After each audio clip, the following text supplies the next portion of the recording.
Good morning, good afternoon, or good evening, depending on where you are, and welcome to today's session, Virtualization and Software Development, produced by Government Technology in cooperation with CA Technologies. My name is Jack Alexander. I'm with CA Technologies, and I will be your host and moderator today. I'd like to share just a few announcements before we begin. This webcast is designed to be interactive, and you can participate in the Q&A with us by asking questions at any time during the presentation. You just need to type your question into the Q&A text box area on the lower left side of the console and click Submit. If you'd like to download a PDF of the slides for this presentation, you can do so by clicking on the Slides widget at the bottom of the console. Also, during today's webinar, you will be able to connect with your peers via LinkedIn, Twitter, and Facebook, and please use the hashtag GTLive to connect with your peers across Government Technology platform on Twitter. Lastly, the recorded sessions will be available to all registrants within 48 hours, and you can use the recorded sessions for your reference or feel free to pass along to your colleagues. At this time, we recommend that you disable your pop-up blockers, and if you are experiencing any media player issues or have any other problems, please visit our webcast help guide by clicking on the Help button at the bottom of the console. Now, let's move on to our presentation. We are happy to have Cruz, the Chief Information Officer for the California Department of Healthcare Services, join us as a featured speaker.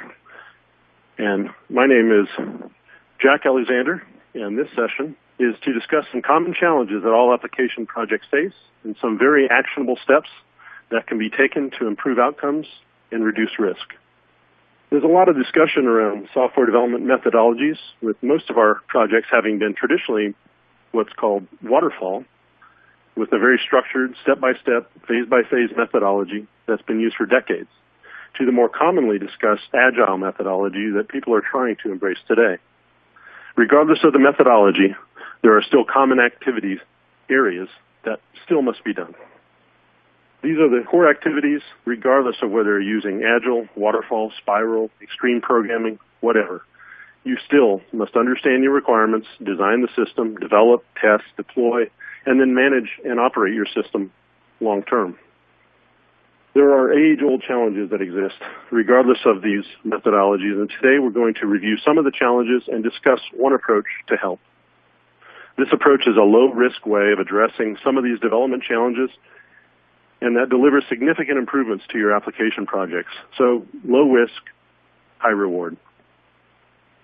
One of the most persistently difficult areas in public sector application projects is testing. It's probably a more significant problem in public sector because of the nature of the systems.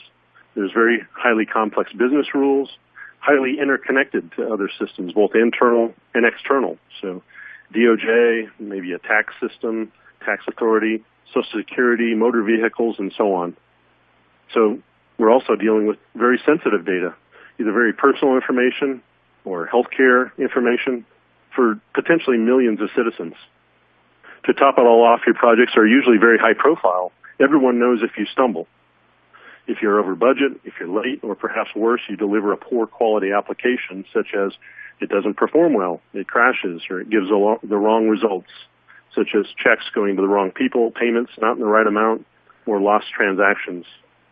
Testing is pervasive throughout the lifecycle of all projects, from design through development and deployment, and then on through the maintenance and operation of the system. It never stops. Here you can see that every single phase of the SDLC has testing as a part of it. And even though many times public sector hires systems integrators to develop these big systems, it's still on the hook to partner throughout this process. So approval of the testing plans, approval of test scenarios, maybe providing the test data or approving it, and provide access to all of the many systems that may not be a part of the system that's under development, but still needs to be a part of the end solution. And then the long-term testing during the maintenance and operation phase. Ideally, good testing becomes a part of the legacy of the system. What's tested, how it's tested, the test scenarios, the test data, the test environments. These test environments can be very expensive long-term commitment.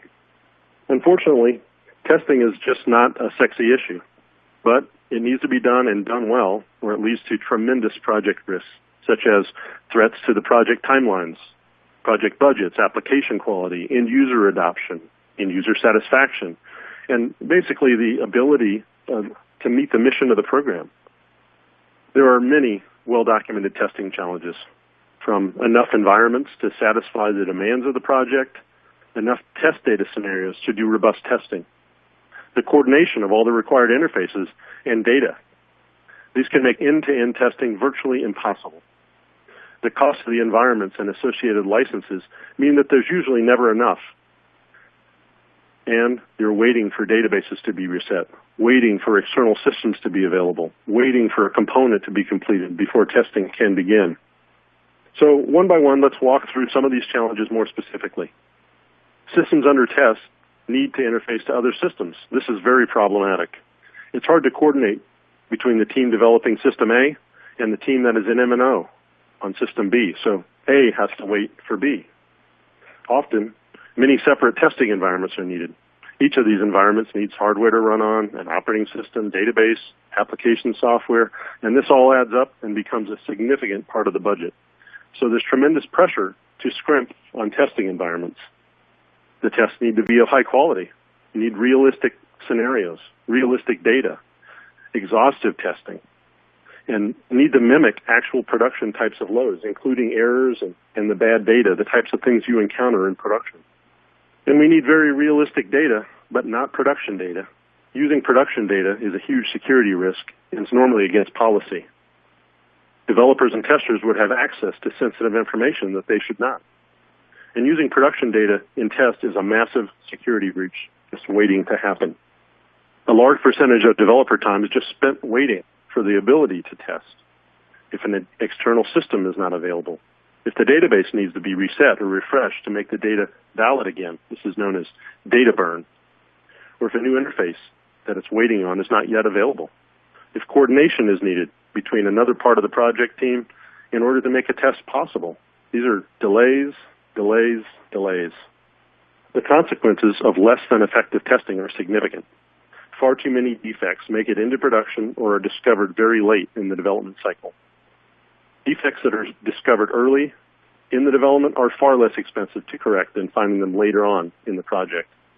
Common problems from inadequate and incomplete testing include poor system performance, crashes and unpredictable behavior of the application, incorrect results, unhappy users, and thus poor end user adoption, and significantly higher costs to change requests and so on.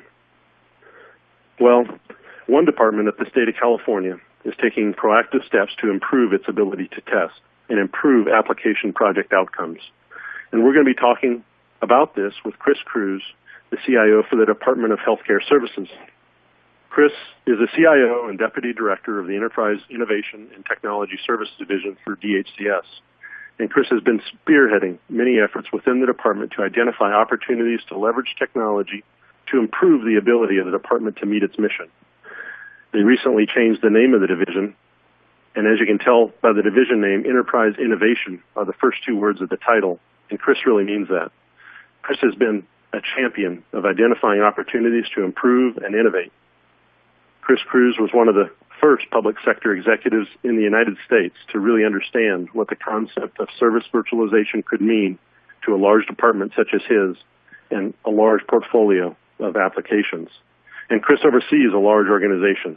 It's in the middle of a $1.4 billion modernization of its largest system, CADHCS, the state's MMIS system.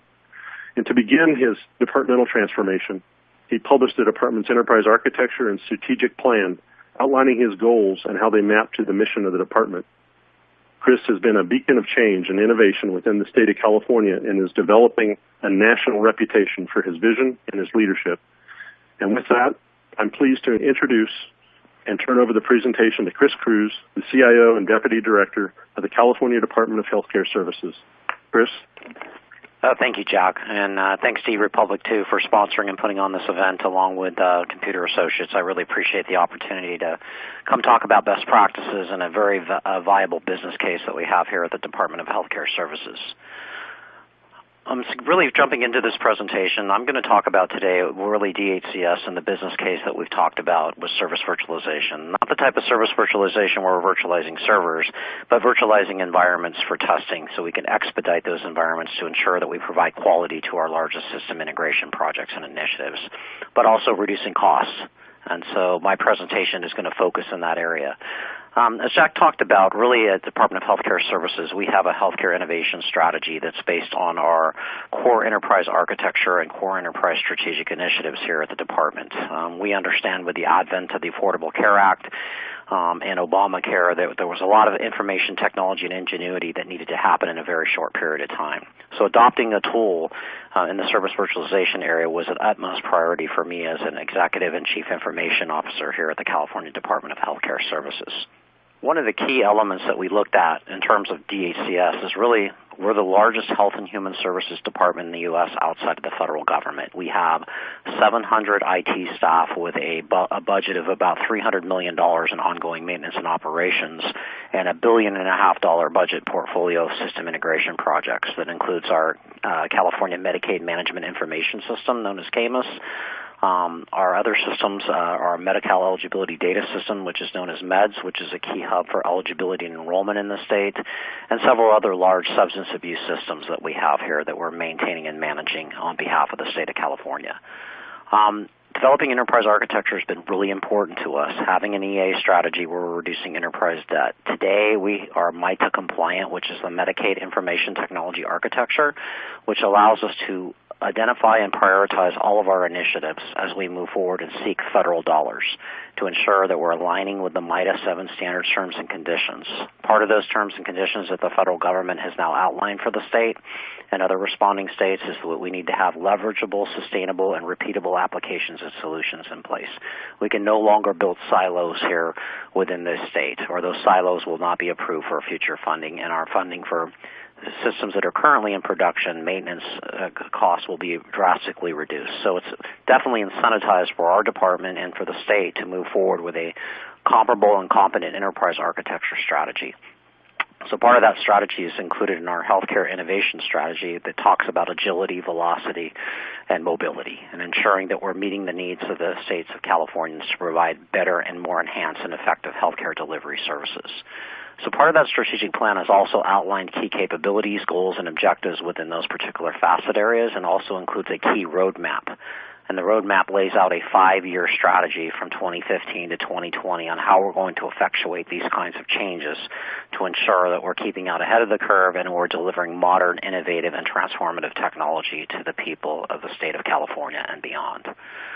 In terms of our organization, too, we are one of the areas that we believe vastly in is strategic planning. We believe that people and process become before you implement effective technology. So we work hard on continuity here in terms of hiring the right people into these types of jobs and ensuring that we have a process and roadmap in place for all the things that we do here. We're big on what gets measured, gets managed, and letting data drive decisions. And that's why having a service virtualization tool is so important to us in terms of getting the types of quality outcomes from the systems to ensure we're providing the necessary levels of care and people are getting eligibility within the healthcare areas. So very important. So one of the key elements in our strategic plan was to identify, test, and incorporate radical innovations to enhance DHCS delivery. And obviously, service virtualization was one of the types of innovations that we identified to dramatically improve DHCS's ability to deliver its development projects and those of its programs and partners. In addition to DHCS, we're a part of the California Health and Human Services Agency here in California that includes 15 other departments. So we provide, as a service provider, we provide infrastructure services for all of those departments. So it's very important that we build tools that are in a shared services and collaborative services mode for us to be successful here. Moving forward, one of the other areas that we were looking at in terms of this plan is what would service virtualization do for us? And one of the many challenges that we had here before looking at service virtualization was improving and increasing capacity for work, ensuring that we had the bandwidth to do those types of things. DHCS maintains, as I mentioned earlier, a key data hub, MED system, which is the most, if not all, health-related programs in California rely upon. It is a hub for all of the enrollment and eligibility systems in California, and those include the statewide automated welfare systems. Those also include the CADHCS system, which is our health enrollment and eligibility reporting system for the health benefits exchange. So it's a very key and critical system to ensure that people get the types of care and coverage on time and on schedule. We're also responsible to test environments to core DHCS systems to many of our different partners, as mentioned. So that also, in addition to those, includes CADHCS, CalWIN, C4, and LEADER, which are the SOS systems, and as I mentioned again, the Healthcare Exchange. And also internal applications in groups such as Franchise Tax Board, the Employment Development Department, and Department of Motor Vehicles, and the Federal Internal Revenue Service. So we're trading lots of data back and forth between our interface partners, and it's important that we have tools like this to expedite our test delivery to ensure that we're getting the types of quality data across those particular organizational entities. Application SDLC challenges, as Jack talked to earlier with the system development lifecycle, we're also transitioning some of our major application systems from the system development lifecycle to Agile. We understand that in a quality environment, we're pressed to put systems into production sooner rather than later. And Agile is a way in which to do so. So having service virtualization in place is really going to help us be more effective in testing things and getting our production services out to market in a much more efficient manner. So we understand that keeping existing systems up to date while replacing systems is being developed is very important. We have to run parallel systems here in California to continue services. So how do we do that? And that's where we looked at service virtualization as a key piece of that in terms of maintaining and managing new test environments for new systems and keeping those separate from the existing systems that we have today. Many of our interfaces here in California are very complex. Some of our batch jobs, some are real time. So how do we differentiate between the two? And again, with service virtualization and having that in place, it will allow us to establish those environments where we can consistently test against them without provisioning new ones. Also, both existing and new systems use the same back-end system. And having to plan to deal with those types of situations as well is very key. And we have a large number of development and test environments to support both existing and new systems, and that's also is needed piece of protocol for us in order to establish and move forward with.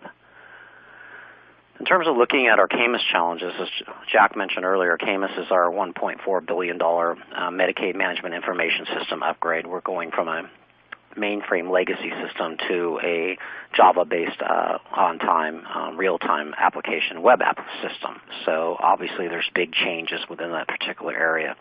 We're also subject to a very tight schedule to avoid penalties and change orders. It's a critical system in Paramount because we do millions, if not billions of dollars a month in check writes to providers. They want to get paid for the services they deliver to Californians.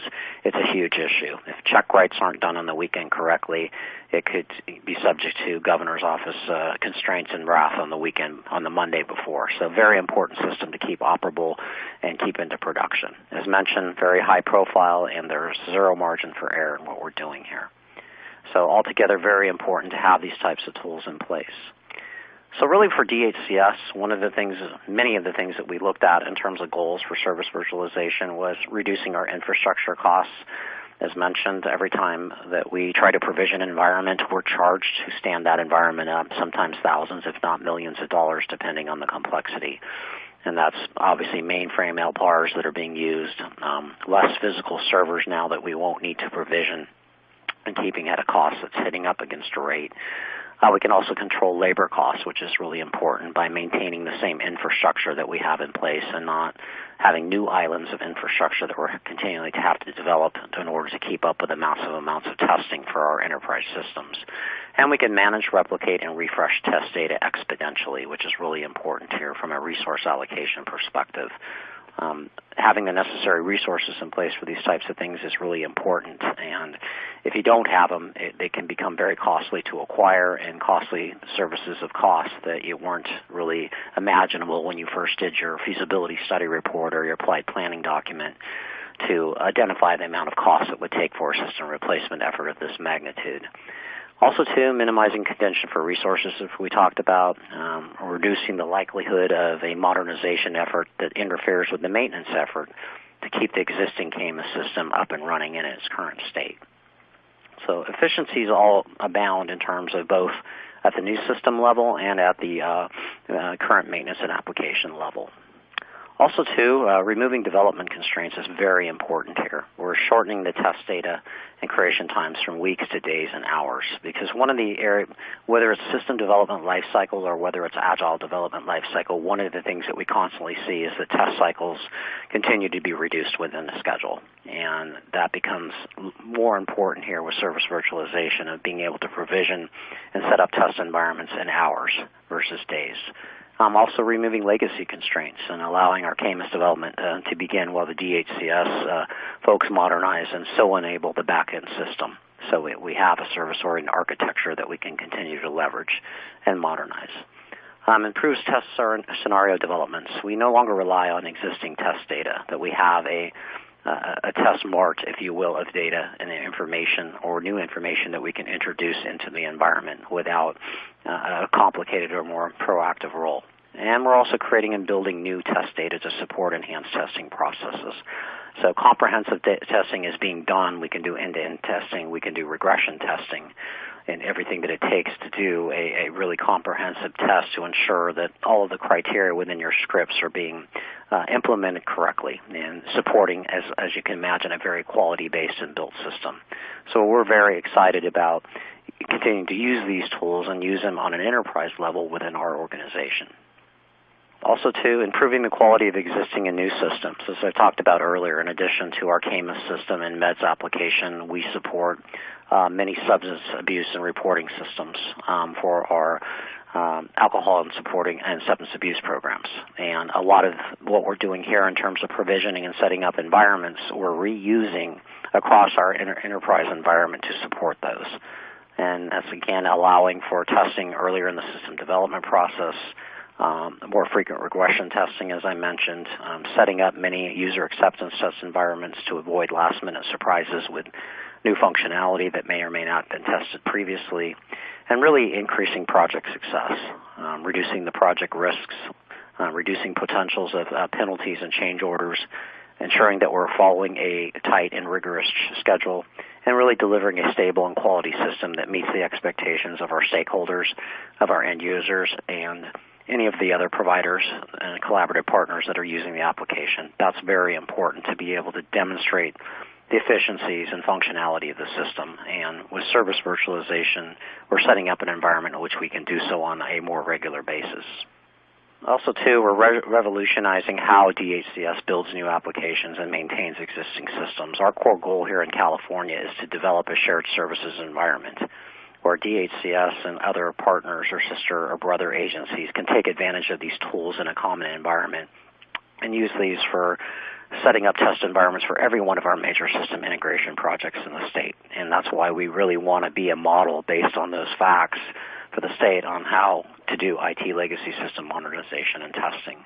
Also, too, as mentioned, enabling really broader collaboration to support our key citizens and services and creating a virtual catalog of shared services to test against throughout DHCS, and that includes MEDS in the box and Cover California in a box or CADHCS, where we have a cookie-cutter environment set up for every one of our major systems that we can test using our service virtualization activities and functionality gate points.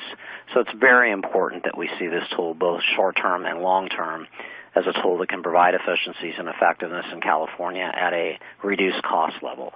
And that's really important in terms of where we're at from a CIO's perspective, is delivering quality services, ensuring that those quality services and systems are done correctly and done at a reduced cost. So we're providing taxpayer incentives for the things that we're doing to ensure that all of our systems in DHCS are functional, they're efficient, they're effective, and they're running at an optimized rate. Well, that's all I had in terms of the information with DHCS, and I'd be happy to take any questions. Thank you. Well, that was great, Chris. Thank you so much. Now let's move on to the questions from our audience. Well, it looks like we do have a number of questions coming in. Unfortunately, I was just informed that Chris had to drop off. He had a bit of an emergency he has to deal with. But please keep the questions coming in, and we will collect them and respond via email. So thank you very much.